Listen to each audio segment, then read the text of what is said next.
Hello, I just want to show you how to cut smaller pieces of paper from a bigger one, like this one. In this case, if you have something like this pad of watercolor paper is 9 inches by 12.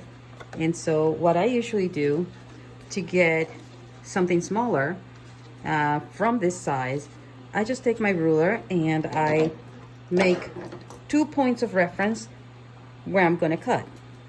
Well, I'm going to trace a line and then I'm going to cut. So the width, like I said, is 9. Half of that is 4.5. I make a point of reference near the bottom of the page, another one near the top, so that I can meet those 2 points like this and trace the line.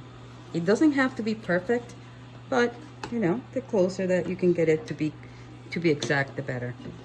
Then I do the same thing by measuring the length. The length is 12 inches, so I make a point there, a little mark at the 6 inch, right the middle is 6 inches, and then I meet those 2 points by tracing a line like this. And what I usually do, I mean, you certainly can cut this with an X-Acto knife if you want to. I wouldn't do it here because you don't want to cut through and then damage your surface or your another piece of paper. So what I'm going to do is cut it with the scissors. But certainly if you have one of these, then put your ruler back on there and cut. If I were you, I would cut a few times, not just one time really hard, but a few times over and over until you cut through it. That's a little trick I learned in art school, which I love, right? Because then you can have a better precise cut. But I'm just going to use a pair of scissors. I'm going to do that.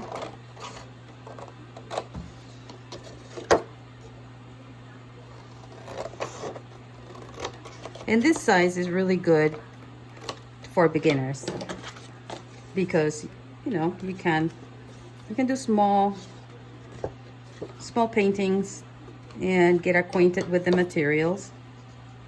And when you get better and better, then you go bigger. And there it is. You can also tear them by cutting them. Instead of cutting them with the scissors, you fold the pieces. Fold the pieces both ways, and then you can tear like this. We're not going to use something this small, but like I said, instead of cutting with the scissors, you can do it this way if you like this effect. All right, I hope that helps, and happy painting.